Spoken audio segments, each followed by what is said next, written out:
जय हिंद दोस्तों, स्वागत करता हूं आपके अपने YouTube चैनल अपना टारगेट गवर्नमेंट जॉब में चैनल को नहीं किया है सब्सक्राइब तो कर लीजिए सब्सक्राइब और बेल आइकन के बटन को दबा लीजिए ताकि आपको हर नोटिफिकेशन आसानी से मिल सके। फिलहाल हम बात करें जो यूपीएससी में स्टाफ नर्स की वैकेंसी है। आप जो है यहाँ पे 2240 पोस्ट यहाँ पर दी गई है। 9300 से लेकर 34,800 की यहाँ पर जो है सैलरी होने वाली है। 21 अगस्त से लेकर 21 आज जो है सितंबर तक आपके फॉर्म चलने वाले हैं। जो जनरल ओबीसी ईडब्ल्यूएस के लिए 125 रुपये, SC ST ESM के लिए 65 रुपये है, PWD के लिए 25 रुपये यहाँ पर दिए गए। 21 से 40 साल के एज लिमिट में आप जो है अप्लाई कर पाएंगे। एज लिमिट का जो कैलकुलेट करना आपको 1/7/2023 के हिसाब से आपको एज कैलकुलेट करना है।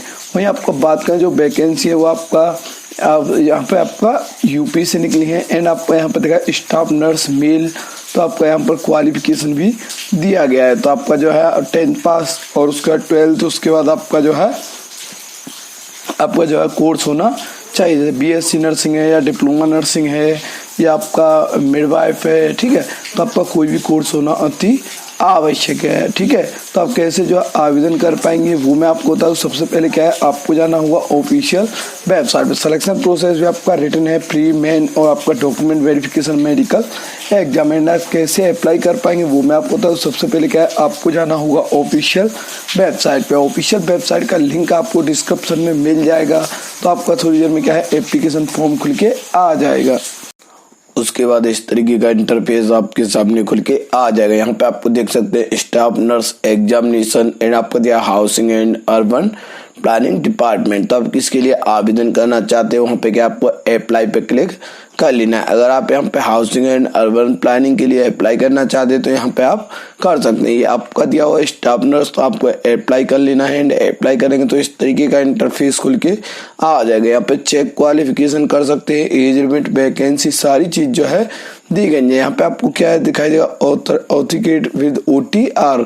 तो आपका OTR होना अति आवश्यक है। अगर आपका OTR नहीं है तो आप जो है फॉर्म फिल नहीं कर पाएंगे। तो आपको अगर OTR नहीं है तो आपको क्या है, न्यू OTR कर लेना है। अगर आप OTR नहीं करेंगे तो आप एप्लीकेशन फॉर्म फिल नहीं कर पाएंगे। आपका OTR है तो आप यस करेंगे, OTR नंबर डाल के डाटा फैच हो जाएगा। अगर नहीं है तो आपको क्या है यहाँ पर नो करना होगा। तो आपको क्या है यहाँ पर आपका OTR पहले होना अति आवश्यक है। तो आप OTR कैसे करेंगे वो भी मैं आपको बता दूं।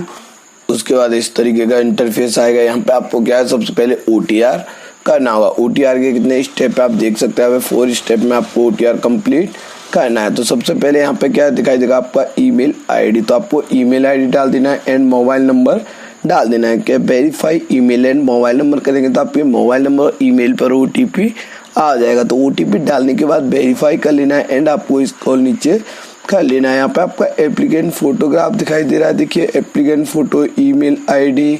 तो ये सारी चीज़ें कैसे करनी है वो मैं आपको बता देता हूँ। तो यहाँ पे सबसे पहले आपको क्या अपना डाटा जो है फैच कर लेना है। आप पे जब तक mobile number, email ID fetch नहीं करेंगे तब तक आपका डाटा खुल के नहीं आएगा। एंड आपने जैसे मोबाइल नंबर, ईमेल वेरीफाई कर लिए हैं एंड यहाँ पर आपको दिखाई देगा फोटो एंड सिग्नेचर का ऑप्शन। तो आपको देखिए सिग्नेचर इस तरीके से आप जो है यहाँ पर कितना साइज लेना चाहते हैं, आपको कितना जो है आपको यहाँ पर लेना है तो वो आपको यहाँ पर एरिया सिलेक्ट करना होगा। तो आपको इस तरीके से यहाँ पे सिग्नेचर अपलोड करने होंगे। इसी तरीके से आपको यहाँ पे क्रॉप कर लेना है। सिलेक्ट करने के बाद सेव एंड साइन कर लेना है। तो आपको वहीं इसी तरीके से फोटोग्राफ पे आपको क्रॉप करना होगा अपने हिसाब से। जो आपका बेटर पोजीशन है वही आपको लेना होगा। यहाँ पे फोटो एंड सिग्नेचर आप अपलोड कर देंगे एंड इसको नीचे कर लेना है। यहीं आपका पूछता है आपका आधार नंबर के लास्ट 6 डिजिट, तो वो आपका ऑप्शनल है, डालना चाहते हैं तो डाल देंगे अन्यथा खाली छोड़ देंगे। वहीं आपका पूछता है एप्लीकेंट फर्स्ट नेम, तो वो आपको डालना होगा। Middle name, last name available है तो वो आपको डालना होगा। उसका पूछता है मेल है या फीमेल है, वो आपको डाल देना है। एंड डेट ऑफ बर्थ क्या है वो आपको डालना होगा। डालने के बाद यहाँ पर आपको दिखाई देगा डोमिसाइल किस राज्य का है तो वो आपको सिलेक्ट कर लेना है। एंड होम डिस्ट्रिक्ट पूछता है आपका होम डिस्ट्रिक्ट कहाँ है वो आपको डालना होगा।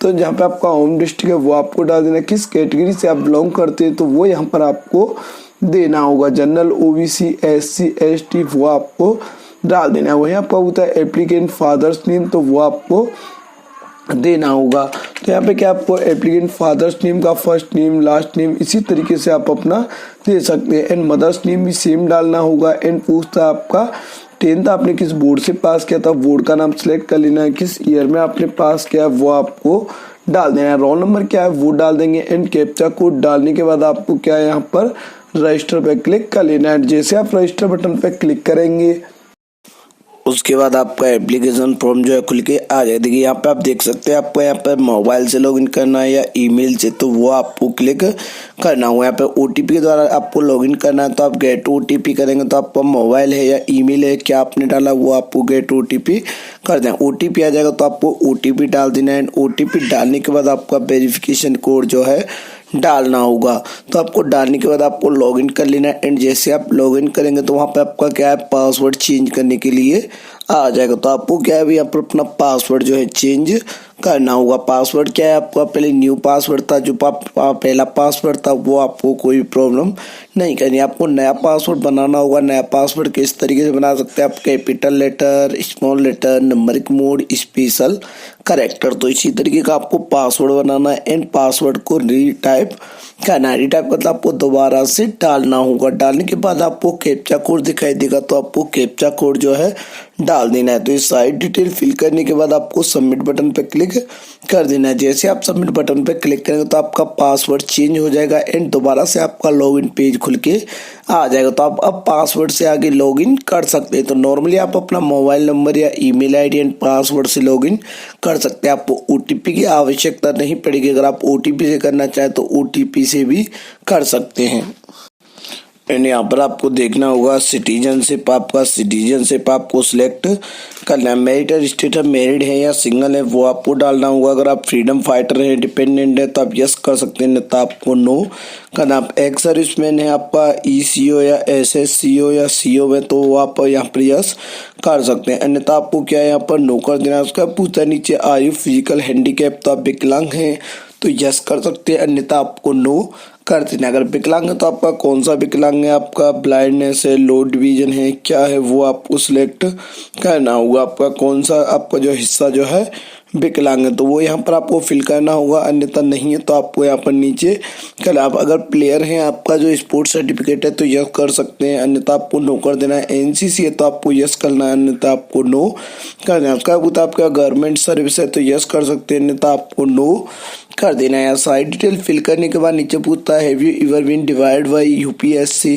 तो आपको यूपीपीएससी ने आपने कभी आपको जो डिवाइड किया तो आपको यस करना है, अन्यथा आपको नो करना। डिवाइड का मतलब आपको कभी दंडित किया गया तो दंडित आपको नहीं किया गया तो आपको नो कर देना है। नो करने के बाद आपको सेव एंड नेक्स्ट पे क्लिक कर लेना है। यहाँ पे देखिए सारी डिटेल जो है आपको अच्छे से फिल करनी होगी। अगर यहाँ पे आप कोई गलती करते हैं तो आपके लिए काफ़ी प्रॉब्लम क्रिएट हो जाएगी और आपको प्रॉब्लम का सामना करना पड़ सकता है। तो आप बिल्कुल अपना अच्छे से ध्यान से करें, कोई भी गलती ना करें। अगर गलती होगी तो आपके लिए प्रॉब्लम जो है हो जाएगा। तो आपको यहाँ पर अपना OTR है, आप अच्छे से OTR को लॉगिन करेंगे। आपने सेव एंड नेक्स्ट पे क्लिक किया तो आपका नेक्स्ट ऑप्शन जो है खुल के आ जाएगा। नेक्स्ट ऑप्शन में आपका इस तरीके का इंटरफेस खुल के आएगा। यहाँ पे पूछा कोई अल्टरनेटिव मोबाइल नंबर है अवेलेबल है तो आप डाल सकते हैं। अल्टरनेटिव मतलब दूसरा मोबाइल नंबर या ईमेल आईडी आपको अवेलेबल है तो लगा सकते हैं, नहीं तो आपको खाली छोड़ देना है। उसका पूछा आप किसकी केयर में रहते हैं फिलहाल वो आपको डालना होगा। एंड यहाँ पर दिखाई देगा आपको एड्रेस डिटेल, तो आपका एड्रेस डिटेल में क्या आपका विलेज कौन सा है वो आपको डालना होगा। पोस्ट ऑफिस कहाँ है वो आपको डालना होगा। किस राज्य से आप बिलोंग करते हैं तो वो यहाँ पर आपको देना है। एंड यहाँ पर डिस्ट्रिक्ट कौन सा है वो आपको डालना होगा। तहसील कौन सा है वो आपको सिलेक्ट करना होगा। ये डालने के बाद आपको नेक्स्ट ऑप्शन दिखाई देगा आप रूरल हैं या अर्बन हैं, आप शहरी हैं या ग्रामीण, तो आप ग्रामीण है तो रूरल करेंगे, अन्यथा आपको अर्बन करना है। पुलिस स्टेशन का आपका थाना वो आपको डाल देना है। मकान नंबर क्या है आपका वो आपको डालना होगा। एंड यहाँ पर उस आपका ये सारी डिटेल जो है आपको अच्छे से फिल करनी होंगी। एंड यहाँ पर आपको पूछता है पिन कोड क्या आपके एरिया का, तो पिन कोड आपको डाल देना है। एंड पूछता है permanent and present address same है तो सेम कर देंगे, अलग अलग है तो आपको अलग अलग डालना होगा। एंड यहाँ पे क्या आपको सारी डिटेल फिल करने के बाद आपको सबमिट डिटेल पे क्लिक कर देना है। तो आप जैसे ही सबमिट डिटेल पे क्लिक करेंगे तो आपका नेक्स्ट ऑप्शन जो है खुल के आ जाएगा। तो आपको यहाँ पे क्या है सबमिट डिटेल कर देना है। वही आपका एजुकेशन क्वालिफिकेशन जो है खुल के आ जाएगा। तो सबसे पहले आपको क्या है अपना हाई स्कूल का रिकॉर्ड देना होगा। यहाँ पे क्या आपको मिनिमम क्वालिफिकेशन से लेकर मैक्सिमम क्वालिफिकेशन तक आपको यहाँ पर लगाना है। यहाँ पे आपको पूछता है कौन सी सब्जेक्ट से है वो आप डाल सकते हैं, किस बोर्ड से है वो आपको डालना होगा, एंड किस कॉलेज से है वो आपको यहाँ पर फिल करना होगा। एंड यहाँ पर पूछता है कॉलेज का एड्रेस, तो आपका कॉलेज किस गांव में है या किस शहर में है, तो वो डिटेल यहाँ पर आपको देनी होगी। एंड किस ईयर में आपने पास किया है वो यहाँ पर आपको लिखना होगा। तो सारी डिटेल जो है आपको अच्छे से फिल करनी होंगी। ये एडमिशन डेट है, आपका एडमिशन किस ईयर में हुआ, तो 1 साल का कोर्स होता है, तो आपका जो है यहाँ पर दिखाई देगा आपको कब से कब तक आपने किया है, तो आपका ये दिखाई देगा। उसके बाद पूछता है डेट ऑफ कम्प्लीशन, कब आपने कंप्लीट कब किया था, तो वो कंप्लीट डेट आपको डालनी है जो जिस दिन आपका मार्कशीट पे लिखा हुआ है, तो वो डेट यहाँ पर आपको डाल देनी है। पास है तो आपको पास सिलेक्ट करना है। यहाँ पे आपका मार्क्स है तो आप मार्क्स भी डाल सकते हैं, परसेंटेज है तो परसेंटेज भी डाल सकते हैं। तो जो भी आप अपना वो डाल सकते हैं, आपको कोई भी दिक्कत नहीं है। यहाँ पे आपको पास सिलेक्ट कर लेना है, या ग्रेड है या पॉइंट है वो आपको डालना होगा। तो यहाँ पे आपको पूछता है डिवीजन कौन सा है, first division, second division, third division, वो आपको डालना होगा। एंड मार्कशीट नंबर क्या है वो आपको देना होगा। उसका रिमार्क आपको खाली छोड़ देना है। उसके बाद आपको नीचे दिखाई देगा अपडेट क्वालिफिकेशन। तो जैसे आपने 10th चढ़ाया है सेम तरीके से ही आपको 12th भी चढ़ाना होगा। वही आपको यहाँ पर सिलेक्ट कर लेना है। 12th आपको 12th दिखाई दे रहा है तो 12th आपको सिलेक्ट करना होगा। तो ये OTR का रजिस्ट्रेशन है, एक ही बार करना होता है। उसके बाद आपको कोई भी दिक्कत नहीं है। तो आपको यहाँ पर सिलेक्ट कर लेना है। सिलेक्ट करने के बाद किस बोर्ड से आपने पास किया है वो आपको डालना होगा। तो यहाँ पे आपको ये क्या है, छोटी छोटी चीज़ों का ध्यान में रखते हुए आपको फॉर्म जो है फिल करना होगा। तो आपको ये क्या है, छोटी छोटी बातों को विशेष तरीके से ध्यान में रखते हुए आपको सारी चीज़ें मैंने किस बोर्ड से किया है, किस कॉलेज से, कॉलेज का एड्रेस, किस ईयर में एडमिशन लिया था, ये सारी चीज़ें जो है किस ईयर में आपने पास किया है, आपका कितने साल का कोर्स था, तो वो आपको डालना होगा।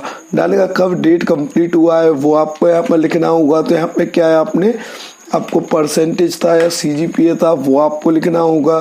तो यहाँ पे क्या है, सारी डिटेल जो है आपको अच्छे से फिल करनी होगी। तो फिल करने के बाद यहाँ पर आपको नेक्स्ट ऑप्शन जो है करना होगा। तो आपको बता दूं यहाँ पे आपने ये सारी डिटेल फिल करनी है। उसके बाद आता है आपका एजुकेशन क्वालिफिकेशन में।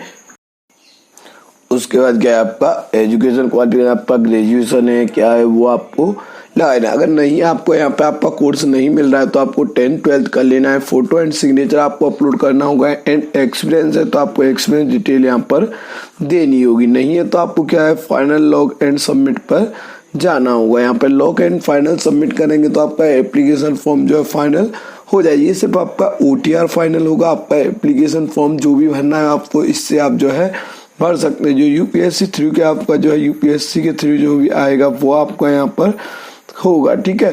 तो यहाँ पे क्या आपको लॉग कर लेना है। आप लॉग करेंगे एंड लॉग करने के बाद आपको इसको नीचे करना होगा। यहाँ पे दिखाई दे रहा है लॉग एंड फाइनल सबमिट। तो आपको लॉग एंड फाइनल सबमिट पे क्लिक कर लेना है। तो आप जैसे ही लॉग एंड फाइनल सबमिट पे क्लिक करेंगे तो आपका एप्लीकेशन फॉर्म जो है लॉक हो जाएगा। लॉक होने के बाद आपको क्या करना है, यहाँ पे क्या आपको दोबारा से आपको लॉग इन करना होगा। यहाँ पूछता है have you complete OTR registration, तो आपको यस करना है। एंड OTR डालने के बाद प्रोसीड करना है। यहाँ पे आपका डिटेल आ जाएगा कि आपका क्या है जो है, उसका क्लिक हियर टू ऑथराइज कर लेना है। ऑथेंटिकेट करेंगे तो आपका जो डाटा जो है फैच होकर आ जाएगा। तो आपने जब तक OTR नहीं करेंगे तो आप जब तक फॉर्म जो है फिल नहीं कर पाएंगे। तो आपको क्या है, यहाँ पर आपने क्लिक हियर टू ऑथराइज किया है तो आपको ऑथेंटिकेट होकर आ जाएगा। तो आपका जो डाटा है वो फैच हो जाएगा जो आपका OTR में आपने भरा था। तो आपको थोड़ी देर क्या है यहाँ पर वेट करना होगा। वेट करने के बाद आपका OTR का जो है डिटेल खुल के आ जाएगा। यहाँ पे क्या है, थोड़ा सर्वर स्लो होता है तो आपको घबराने की कोई आवश्यकता नहीं है। यहाँ पे पूछता है पासवर्ड से करना चाहते हैं आप जो है OTP से, तो वो आपको यहाँ पर सिलेक्ट कर लेना है। तो आपका पासवर्ड आपका बेटर ऑप्शन रहता है क्योंकि OTP हर टाइम नहीं आता और हर किसी पे OTP आप ले नहीं पाते। तो आपको क्या है, यहाँ पर OTP जो है पासवर्ड से कर सकते हैं। तो आपने उसका आपने ऑथेंटिकेट दोबारा से करना होगा। यहाँ पे पासवर्ड डालने के बाद आपने कर दिया तो आपका एप्लीकेशन फॉर्म लॉगिन होकर आ जाएगा। तो आपका एप्लीकेशन फॉर्म लॉगिन होकर आ गया है। तो यहाँ पे क्या आपको इसको नीचे कर लेना है एंड आपको प्रोसीड करना होगा। प्रोसीड के बाद आपको यहाँ पर क्या है, यहाँ पर आपको सारी डिटेल जो है दिखाई देंगी। तो आपको डिटेल जो है चेक कर लेने के बाद डिटेल में कोई गलती तो नहीं है। तो ये क्षमा करें कि ये आपका जो है दूसरा फॉर्म खुल गया है, तो आप जो है नर्सिंग का फॉर्म दोबारा से ओपन करना होगा। यहाँ पे आप देख सकते हैं आपका जो है दोबारा से खुल के आ गया है। तो यहाँ पे स्टाफ नर्स एग्जामिनेशन के लिए आपने किया है तो आप अप्लाई जो है कर पाएंगे। तो यहाँ पे आपका पूछता है हैव यू 10-12 सिंस आपका यहाँ पे जो आपका जो क्वालिफिकेशन है वो मांगा है। यहाँ पे आपका 10th और 12th आपका पास है तो आपको यहाँ पर जो है क्लिक करना होगा। आपका बीएससी नर्सिंग है या बीएससी डिप्लोमा है, जो भी आपके पास वो यहाँ पर आपको यस करना होगा। इसके एलिजिबल है तो उसका पूछता है are you working knowledge contract base, तो आपको जो है वर्किंग एक्सपीरियंस अवेलेबल है तो आपको यस करना होगा, अन्यथा आपको क्या है नो कर देना है। तो यहाँ पर आप यस करेंगे, उसके बाद ही आप जो है फिल कर पाएंगे। तो आपको कितने साल का एक्सपीरियंस है सिर्फ यही मांगा गया है, यहाँ पर आपको और कुछ नहीं मांगा गया है। तो आपको यहाँ पर क्या है कितने साल का एक्सपीरियंस है वो डाल देना है, कितने महीने का है वो आपको डालना होगा। एंड यहाँ पर आपको जो कैप्चा कोड दिखाई दे रहा है वो आपको यहाँ पर फिल करना है। फिल करने के बाद आपको करना है enter proceed to enter other detail. तो आपको यहाँ पर क्या है, यहाँ पर होता है काइंडली आप proceed further application form part second filling. आपका फर्स्ट फॉर्म फिल हो गया तो आपको क्या है सेकंड स्टेप के लिए आवेदन करना है। तो यहाँ पे क्या आपको सारी डिटेल जो है फिल करनी होगी, यहाँ पे यस करना होगा। एंड एक्सपीरियंस भी आपको अगर अवेलेबल है तो वो आपको देना होगा। एंड देने के बाद आपका नेक्स्ट ऑप्शन जो है खुल के आ जाएगा। यहाँ पे देखिए आपको सारी डिटेल जो है खुल के आ चुकी है, तो आप अपनी डिटेल जो है एक बार चेक कर लेंगे। चेक करने के बाद यहाँ पर पूछता है आपका रजिस्ट्रेशन नंबर, तो आपने जो मिडवाइफ किया है या आपने जो बीएससी नर्सिंग किया है उसका यहाँ पर रजिस्ट्रेशन नंबर आपको देना होगा। रजिस्ट्रेशन डेट आपको देनी होगी, किस डेट में रजिस्ट्रेशन हुआ है। तो टोटल एक्सपीरियंस नीचे शो हो रहा है। एंड उसके बाद आपको एड्रेस वगैरह सारी डिटेल जो है चेक करनी होगी। एंड यहाँ पर आपको यस करना है। यस करने के बाद आपको कैप्चा कोड दिखाई देगा, कैप्चा कोड आपको डाल देना है। एंड प्रीव्यू बटन पे क्लिक करेंगे। जैसे आप प्रीव्यू बटन पे क्लिक करेंगे उसके बाद आपको पूछता पेमेंट करना चाहते हैं या नहीं, तो आपको यहाँ पर यस करना होगा। आपका पेमेंट शो हो गया। एंड आपको यहाँ पर क्या है click to proceed fee deposit करना होगा। उसके बाद आपका नेक्स्ट ऑप्शन जो है खुल के आ जाएगा। तो आपको नेक्स्ट ऑप्शन जो है यहाँ पर दिखाई देगा आपका network debit card credit card, आप किससे पे करना चाहते हैं उससे आप अपना पे कर देंगे। पे करने के बाद आपका एप्लीकेशन फॉर्म जो है फाइनल हो जाएगा। आपको प्रिंट संभाल के रख लेना है ताकि नेक्स्ट टाइम जब भी जरूरत पड़े तो आपको कोई प्रॉब्लम ना आए। और आशा करता हूं आपको वीडियो काफी पसंद आया होगा, आपके लिए काफी हेल्पफुल रहा होगा। हालांकि वीडियो काफी लंबा रहा है क्योंकि आपका प्रोसेस काफी ज्यादा है। तो आप थैंक यू फॉर वॉचिंग अपना टारगेट गवर्नमेंट जॉब